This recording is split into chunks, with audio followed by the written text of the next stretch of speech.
Hello again. So here we are. It is the start of our second national lockdown. And whilst it's obviously quite different to the first, I'm sure many of us are experiencing some familiar emotions. Perhaps for some, we're relieved that the government is taking these extra measures to restrict the spread of coronavirus. Perhaps others are concerned about the impact lockdown might have on our nation's economy and perhaps people's mental health and well-being. And perhaps others more are anxious about the impact it might have on our own lives and our own jobs and our own family relationships.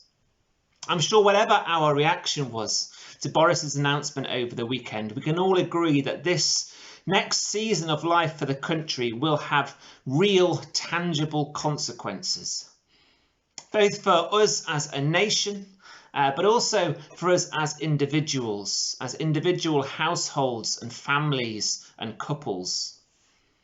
And so I guess for all of us, the question is, how do we find a way through this next season?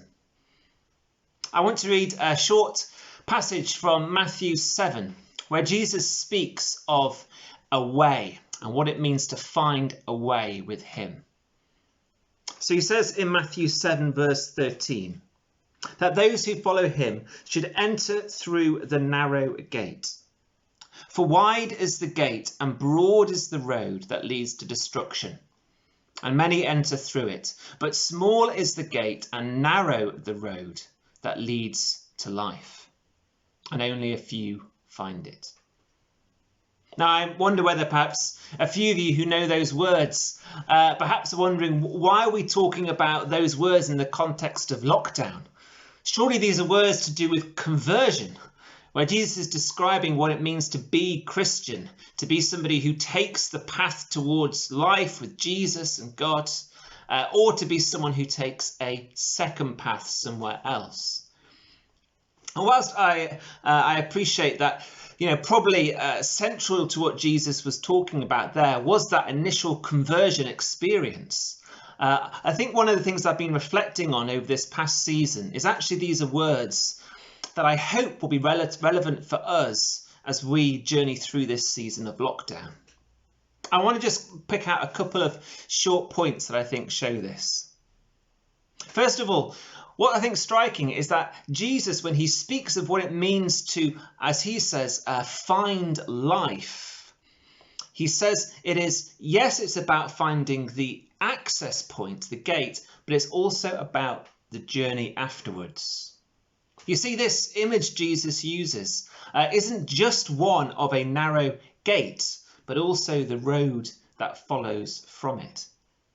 And so for Jesus, when he speaks of what it means to find life with him, he's not just talking about a one-time event, I don't think, but rather a daily journey.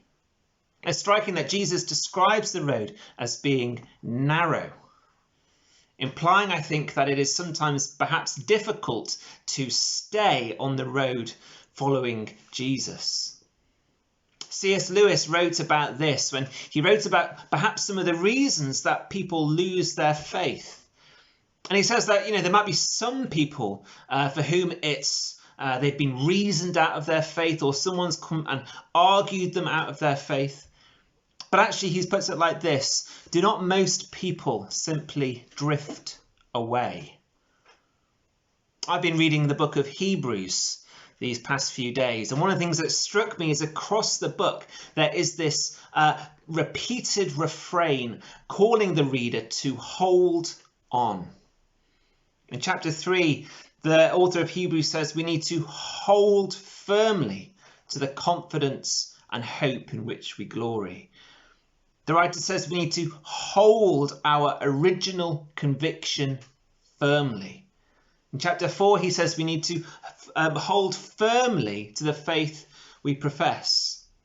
Later on in chapter 6, he says we need to take hold of the hope set before us. And then at the end in chapter 11, let us hold unswervingly to that hope which we profess.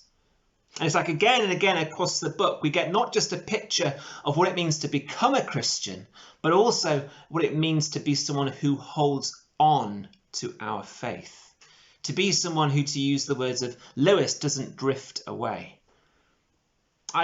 Someone shared an email with me this week, written by my old church leader from Woodlands Church, Dave Mitchell. And he was writing about two Woodies about this forthcoming season. And he was talking about the value of what it means to be people who can hold on to our faith. And at the end of his email, he wrote this: if you feel as if you've been holding on for a long time and the way ahead is unclear, well, sometimes just holding on is victory. So first of all, I think we see, in terms of what it means to find a way through this season of lockdown, central to it is being people who hold on to the faith and hope we have from God.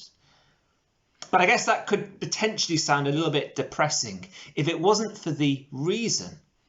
For what Jesus says in this passage is, he says, for those who take this road, it will lead to life. And that word Jesus uses there for life is the Greek word zoe. And sometimes it's translated simply as describing something that is simply alive. But often it's also used to talk more generally about a fullness of life. That actually, when we become Christian, when we start to follow God, when we enter that gate and begin this journey, when we go through these processes where we have to learn to hold on to our faith, the fruit is we experience a fullness of life.